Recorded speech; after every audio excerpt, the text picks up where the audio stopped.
सुनिए, मेरा नाम रोहन है। क्या आप मुझे बता सकती हैं कि आप कंप्यूटर से कौन कौन सी सेवाएं प्रदान करती हैं? हाँ बिल्कुल, मेरा नाम गीता है और जैसा कि आप देख रहे हैं कि मेरे पास इंटरनेट सुविधा युक्त एक कंप्यूटर है, जिसके जरिए मैं विभिन्न सेवाएं जैसे रेल टिकट की बुकिंग, विभिन्न प्रकार की सूचनाएं जानने में, बिजली व मोबाइल फोन के बिलों का भुगतान, बैंक से लेन देन, पैन कार्ड, पासपोर्ट का आवेदन आदि आदि सुविधाएं प्राप्त करा सकती हूँ। अच्छा, इसका मतलब मेरे गाँव वालों को इन कामों के लिए शहर जाने की जरूरत नहीं है? नहीं, बिल्कुल नहीं। यदि गांव में इंटरनेट युक्त कंप्यूटर सुविधा उपलब्ध है, तो गांव वालों को इन सुविधाओं को प्राप्त करने हेतु शहर जाने की आवश्यकता नहीं है। अरे, ये तो बहुत ही अच्छा है। मुझे पूरा विश्वास है कि यह सब जानकर गांव वाले भी मेरी तरह बहुत प्रसन्न होंगे। हाँ बिल्कुल, आप इन्हें गांव वालों को अवश्य बताइए। सुनिए, मेरा नाम राम प्रसाद है। आप कौन कौन सी ऑनलाइन सेवाएं प्रदान कर सकती हैं? क्या मेरे शहर गए बगैर आप मेरी बिजली बिल का भुगतान यहीं से करवा सकती हैं? मुझे यात्रा करने में बड़ी तकलीफ होती है।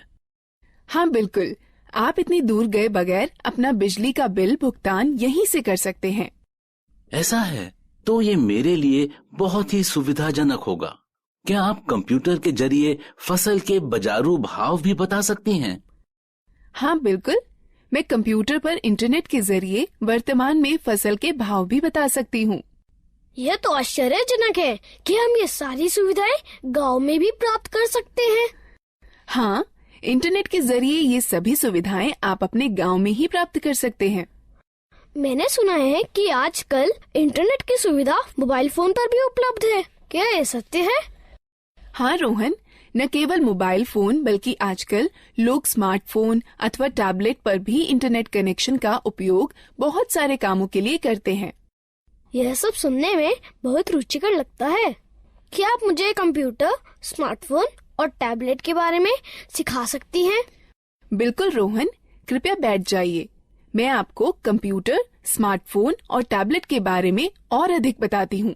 बाकी आप लोग भी बैठ जाइए, जिससे मैं आप सभी को डिजिटल यंत्रों के बारे में और अधिक बता सकूं। सबसे पहले हम यह सीखते हैं कि कंप्यूटर क्या है।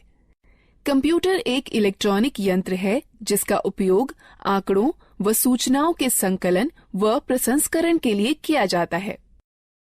हम कंप्यूटर से क्या क्या कर सकते हैं? कंप्यूटर के जरिए मीलों दूर रहने वाले परिवार के सदस्यों व मित्रों से जुड़ा जा सकता है। रेल टिकट बुक कराए जा सकते हैं, बैंक खाते में लेन देन किया जा सकता है, सूचनाएं एकत्रित की जा सकती हैं, खेल खेले जा सकते हैं, गाने सुने जा सकते हैं और सिनेमा पिक्चर देखी जा सकती है। अब हम कंप्यूटर व उसके विभिन्न हिस्सों के बारे में सीखते हैं। A computer is divided into two parts, hardware and software. The computer and all the equipment connected to it are called hardware. Software is the set of instructions that the computer follows in performing a task. आपका मतलब है कि screen पर दिखने वाले सभी icons software होते हैं? हाँ रोहन, सॉफ्टवेयर कंप्यूटर में प्रोग्राम होते हैं जिनसे हम भांति भांति के काम करते हैं। अब हमें विभिन्न उपकरणों के विषय में जानना चाहिए जिनसे कंप्यूटर बनता है। कंप्यूटर के 3 अंग होते हैं। पहला इनपुट डिवाइस, दूसरा प्रोसेसिंग डिवाइस, तीसरा आउटपुट डिवाइस। जैसे एक ट्रैक्टर को चलने के लिए डीजल अथवा पेट्रोल की आवश्यकता होती है, ठीक उसी तरह कंप्यूटर में डाटा भरने, निर्देश अथवा सूचनाएं संकलित कर विभिन्न कार्य करने के लिए उपकरणों की आवश्यकता होती है। Devices which are used to insert data, instructions or information into a computer are called input devices. इन चित्रों को देखो, ये कुछ इनपुट डिवाइसें हैं जिनका प्रयोग कंप्यूटर में होता है। ये इनपुट डिवाइस निम्न हैं: pen drive, mouse, keyboard, CD, microphone. Keyboard और माउस प्राथमिक इनपुट डिवाइसें हैं। यह बिल्कुल टाइपराइटर के कीबोर्ड की तरह दिखता है। हाँ, इसमें कुछ अतिरिक्त बटन अवश्य है। सामान्य कीबोर्ड के बटनों के साथ इसमें कुछ अंक एवं विशेष बटन अवश्य होते हैं। क्या आप मुझे बताएंगी कि इन विशेष बटनों का प्रयोग किस लिए किया जाता है? अंक बटनों की सहायता से कैलकुलेटर की भांति कंप्यूटर में अंक भरे जाते हैं। नेविगेशनल बटन मार्गदर्शक बटन होते हैं जो मॉनिटर पर पेज देखने में सहायक होते हैं। प्रोग्राम में पेज अप बटन विषय के दिखने वाले भाग और कर्सर को स्क्रीन पर आगे बढ़ाता है। प्रोग्राम में पेज डाउन बटन विषय के दिखने वाले भाग और कर्सर को स्क्रीन पर पीछे करता है। प्रोग्राम में होम बटन कर्सर को विषय के आरंभ में ले जाता है। प्रोग्राम में एंड बटन कर्सर को विषय के अंतिम लाइन में ले जाता है। प्रोग्राम में ये तीनों बटन संपादन बटन कहे जाते हैं जो कंप्यूटर में पठनीय विषय में संशोधन करने में सहायक होते हैं।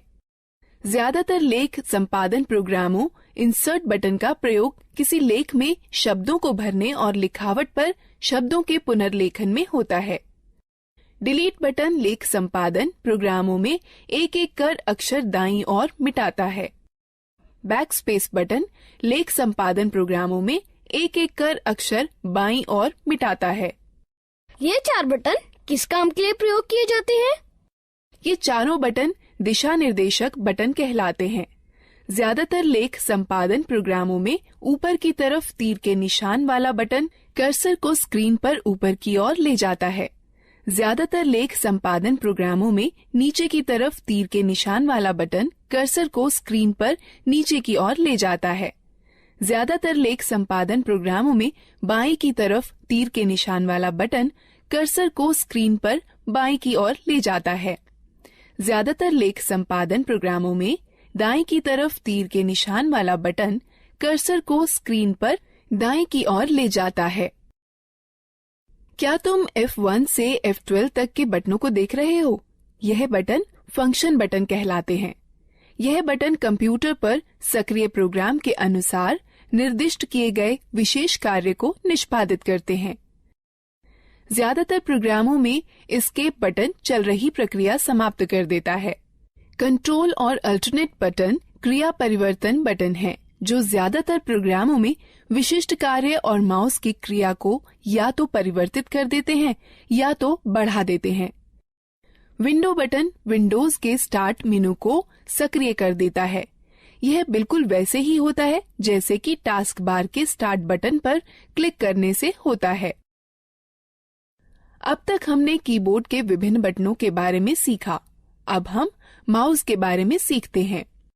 माउस एक दिखाने, निर्देशन करने वाला यंत्र है जिसका प्रयोग कंप्यूटर स्क्रीन पर दिखने वाले विषय आइकन्स को इंगित कर उनसे परस्पर संबंध बनाने में होता है। आप देखेंगे कि जैसे ही माउस चलाया जाता है वैसे ही माउस चलाए जाने की दिशा में एक छोटा तीर स्क्रीन पर चलता है। इस तीर को पॉइंटर कहते हैं। पॉइंटर की सहायता से कंप्यूटर को प्रक्रिया के लिए डाटा व निर्देश उपलब्ध कराए जा सकते हैं। माउस पर 2 बटन भी होते हैं, बायां बटन और दायां बटन। माउस के दोनों बटनों के बीच में एक घूमने वाला चक्का भी होता है, जिसकी मदद से प्रलेख या डॉक्यूमेंट और वेब पेज पर आसानी से चला जा सकता है। ये माउस द्वारा किए जा सकने वाले कुछ कार्य हैं। माउस के बाएं बटन को एक बार दबाकर स्क्रीन पर किसी प्रोग्राम को चुना जा सकता है। माउस के बाएं बटन को लगातार 2 बार बिना किसी अंतराल के दबाकर क्लिक कर किसी प्रोग्राम के अंदर प्रवेश किया जा सकता है। माउस के दाएं बटन को दबाए जाने पर इंडेक्स मेनू खुलेगा। घूमने वाला चक्का स्क्रीन पर पेज को ऊपर नीचे खिसकाने में हमारी सहायता करता है। जिस तरह दानों से भूसी निकालने या गेहूं को पीसने में ग्राइंडिंग मिल एक प्रोसेसिंग मशीन की तरह काम करती है, उसी तरह कंप्यूटर में वह यंत्र जो डाटा संग्रहण और संरक्षण को नियंत्रित करते हैं वह प्रोसेसिंग डिवाइस कहलाते हैं।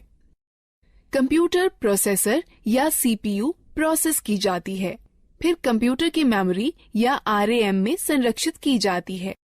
जिस तरह दानों से भूसी निकालने या गेहूं को पीसने में ग्राइंडिंग मिल एक प्रोसेसिंग मशीन की तरह काम करती है, जिस तरह अनाज और भूसे को अलग अलग करने वाला थ्रेशर एक आउटपुट मशीन है, उसी तरह कंप्यूटर के साथ परिणाम को दिखाने के लिए जो यंत्र प्रयोग में लाए जाते हैं उन्हें आउटपुट यंत्र कहते हैं। मॉनिटर एक बहुत ही सामान्य आउटपुट यंत्र है। मॉनिटर स्क्रीन है जिसका प्रयोग आउटपुट जैसे शब्दों, अंकों व चित्रों को देखने में होता है। मॉनिटर दो तरह के होते हैं, कैथोड रे ट्यूब और flat panel display. Printer computer से प्रसंस्कृत डाटा लेता है जिसे सॉफ्ट कॉपी कहते हैं और उसे छापकर निकालता है जिसे हार्ड कॉपी कहते हैं। कंप्यूटर पर दिखने वाले किसी चित्र या लेख को सॉफ्ट कॉपी कहते हैं तथा उसी के छपे हुए को हार्ड कॉपी कहते हैं। प्रिंटर तीन तरह के होते हैं, इंकजेट प्रिंटर, लेजर प्रिंटर और डॉट मैट्रिक्स प्रिंटर। स्पीकर एक आउटपुट यंत्र जिसके द्वारा हम आवाज सुनते हैं। स्पीकर के बिना हम गाने अथवा आवाज विषयों आदि को सुन नहीं सकते। हेडफोन कंप्यूटर से आवाज आउटपुट देता है। ये स्पीकर की तरह होते हैं किंतु इन्हें कानों पर पहना जाता है, इसलिए एक समय में केवल एक ही व्यक्ति आउटपुट सुन सकता है। प्रोजेक्टर एक आउटपुट यंत्र है जिससे किसी लेख या चित्र को समतल स्क्रीन पर दिखाया जाता है। अधिकतर प्रोजेक्टर का प्रयोग सम्मेलनों में या प्रस्तुतिकरण में होता है जिसके द्वारा प्रदर्शित होने वाले कई लोग एक साथ देख सकते हैं। अब तक हमने कई तरह की इनपुट प्रोसेसिंग व आउटपुट डिवाइसों के बारे में जाना है। अब हम लोग मजेदार गतिविधि में भाग लें। प्रत्येक प्रश्न के लिए सही विकल्प चुनें। सही है, अच्छा प्रयास।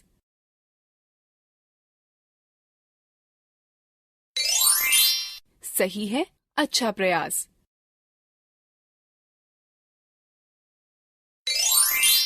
सही है, अच्छा प्रयास।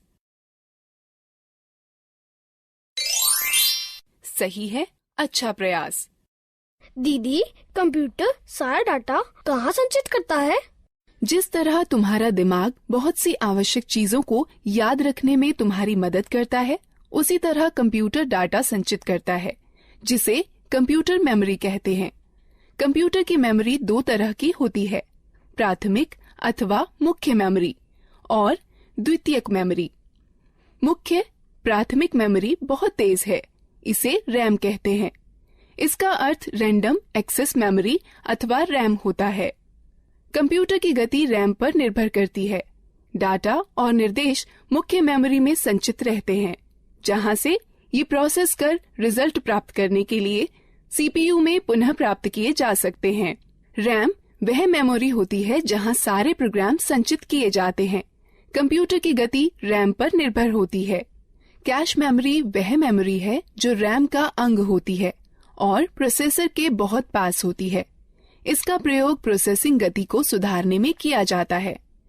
प्राथमिक मेमोरी सीमित होती है, इसलिए असीमित डाटा को सुरक्षित करने के लिए द्वितीयक मेमोरी का प्रयोग करते हैं।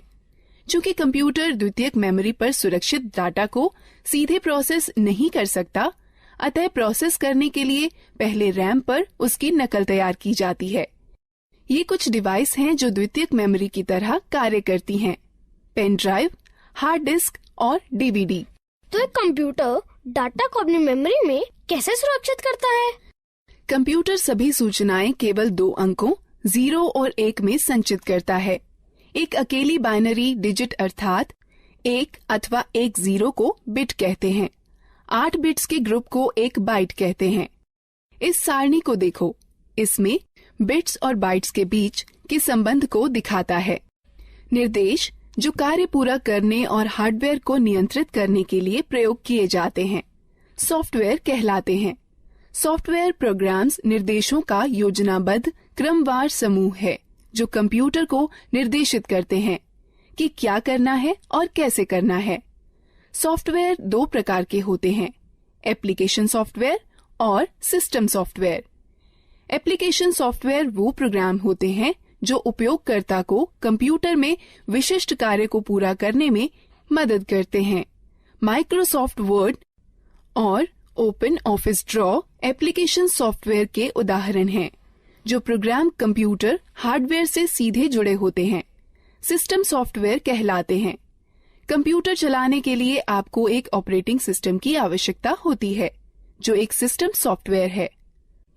हमारे आगे बढ़ने से पहले इस एक्टिविटी में भाग लेते हैं। प्रत्येक प्रश्न के लिए सही विकल्प चुनें।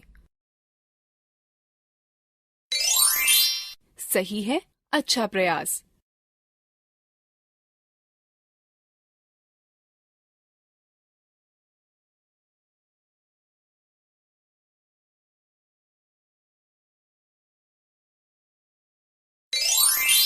सही है, अच्छा प्रयास। गीता, ये सब रुचिकर है। मैंने पहले कभी भी कंप्यूटर नहीं चलाया है। क्या तुम मुझे बता सकती हो कि कंप्यूटर कैसे स्थापित किया जाता है और कैसे चलाया जाता है? अवश्य चाचा, मैं सब कुछ समझा दूंगी। सबसे पहले मैं आपको कंप्यूटर के विभिन्न अंगों से परिचित कराती हूँ। यह मॉनिटर है। यह टेलीविजन की तरह है और इसकी स्क्रीन पर आउटपुट देखा जाता है। यह सिस्टम बॉक्स है। इसमें सेंट्रल प्रोसेसिंग यूनिट अर्थात सीपीयू होता है। यह सीपीयू ही कंप्यूटर का मुख्य दिमाग होता है। यह कीबोर्ड और माउस हैं। यह दोनों इनपुट डिवाइस हैं, जिसके द्वारा कंप्यूटर में डाटा भरा जाता है। कंप्यूटर को जोड़ने के लिए सबसे पहले उसे मेज पर रखिए। तब सिस्टम बॉक्स के बगल में मॉनिटर रखिए। सिस्टम बॉक्स के पीछे का भाग देखिए। इसमें विभिन्न डिवाइसें जोड़ने के लिए खांचे बने हैं, जिन्हें पोर्ट कहते हैं। अब इस तरह से मॉनिटर सिस्टम से जोड़ा जाता है। सिस्टम बॉक्स वीडियो पोर्ट को वीजीए पोर्ट कहते हैं।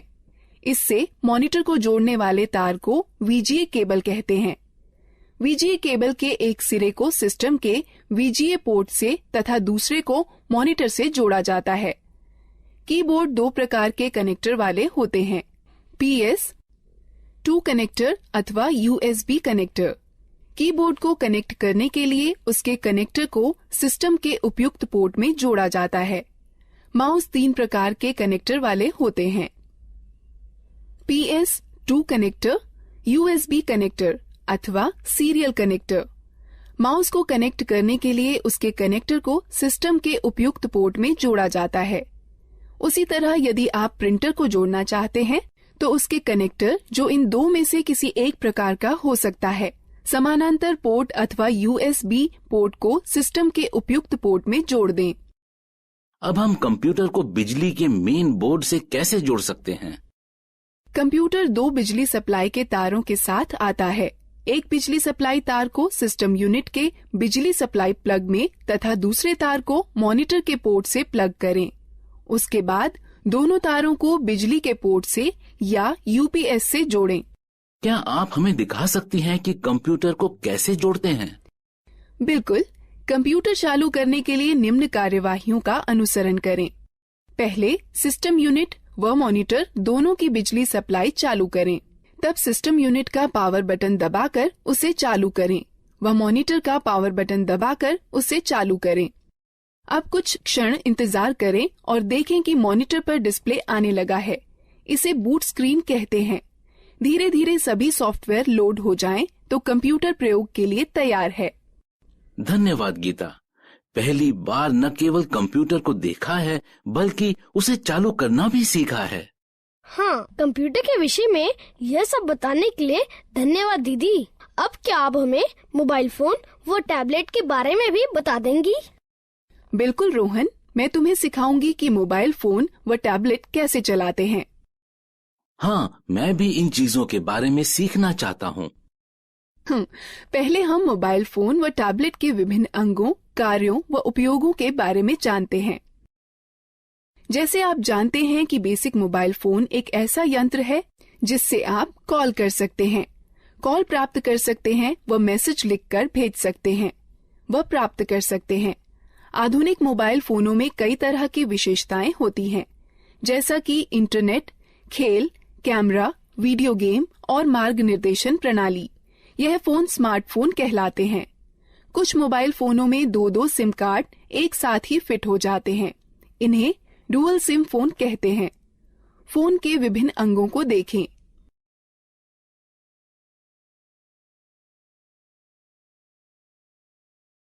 गीता, क्या तुम मुझे दिखा सकती हो कि फोन में सिम व बैटरी कैसे डालते हैं? बिल्कुल, बस निम्न प्रक्रियाओं का अनुसरण करें। पहला, फोन को स्विच ऑफ कर दें और पीछे का कवर निकाल दें। उसके बाद फोन की बैटरी निकाल दें। तब सिम खांचे में सिम डाल दें।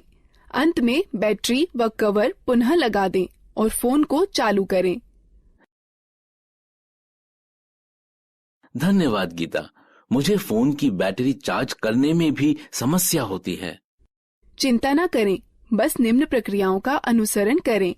पहला, चार्जर को दीवार पर बिजली के बोर्ड में लगाएं।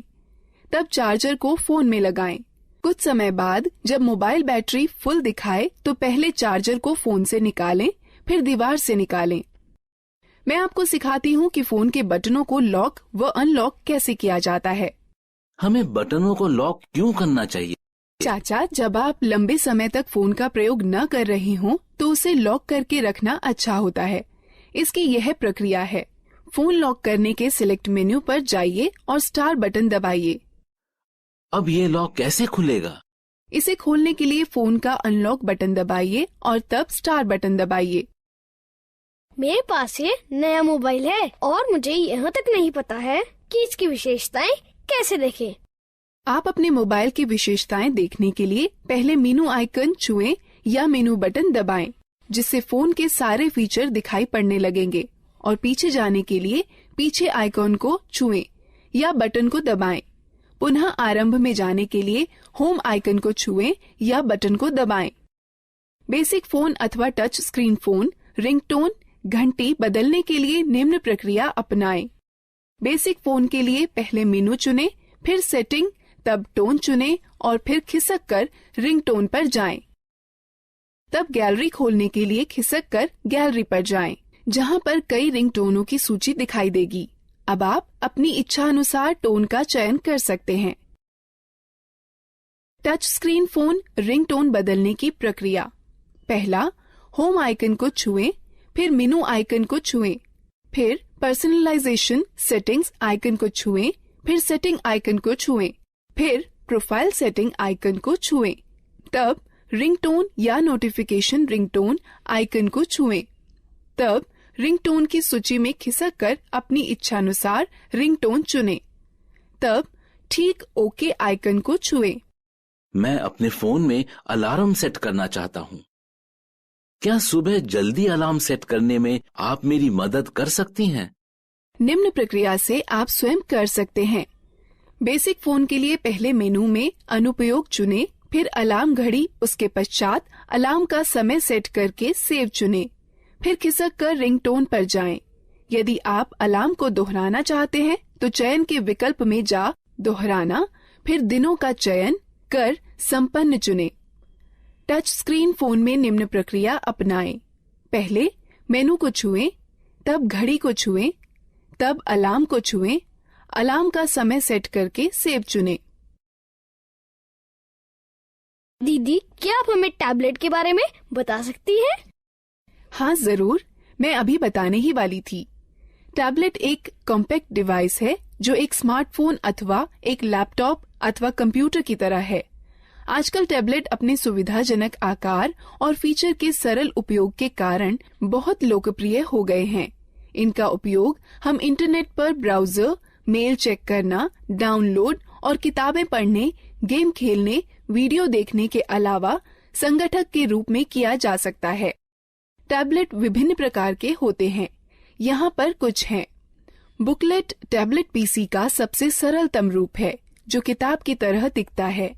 इस डिवाइस के दोनों तरफ डिस्प्ले होता है और इसकी कार्यप्रणाली दोनों तरफ छूने से कार्य करती है। यह हस्तलेख को पहचानने वाला सॉफ्टवेयर होता है, जो तुम्हें स्क्रीन पर वैसे ही लिखने की अनुमति देता है जैसे कि आप पेपर पर लिख सकते हैं। स्लेट सबसे साधारण और सबसे ज्यादा पाया जाने वाला टैबलेट पीसी है, जो अधिकतर मनोरंजन के लिए, फिल्म देखने के लिए, इंटरनेट चलाने के लिए, वीडियो देखने, वीडियो कॉल करने और दोस्तों के साथ चैट करने के लिए प्रयोग किया जाता है। कन्वर्टेबल टैबलेट लगभग पारंपरिक लैपटॉपों की तरह के ही होते हैं। इसमें बस एक बड़ा फर्क यह होता है कि इनसे टच स्क्रीन डिस्प्ले होता है, जिसे 180 डिग्री तक घुमाया भी जा सकता है।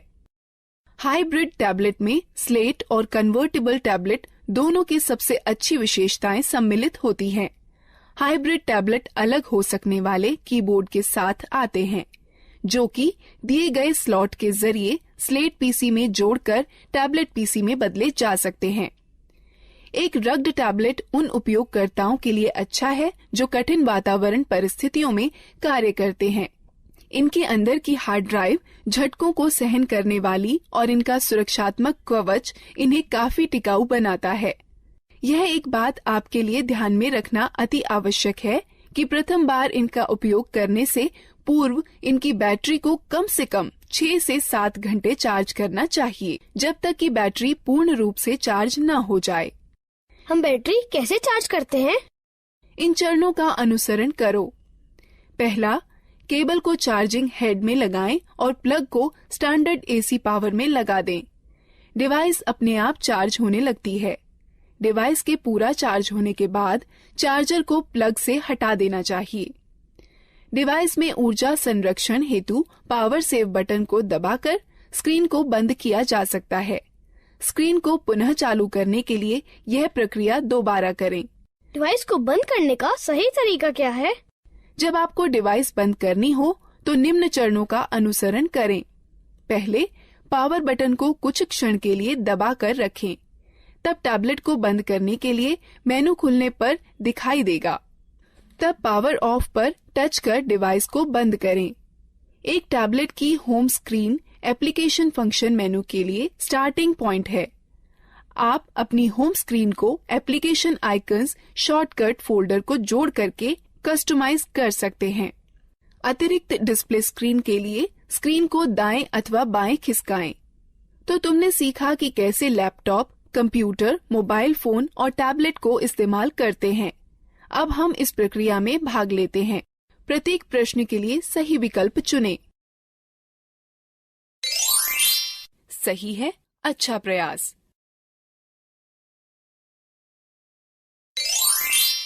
सही है, अच्छा प्रयास।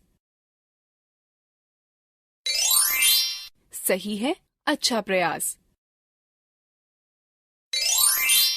सही है, अच्छा प्रयास।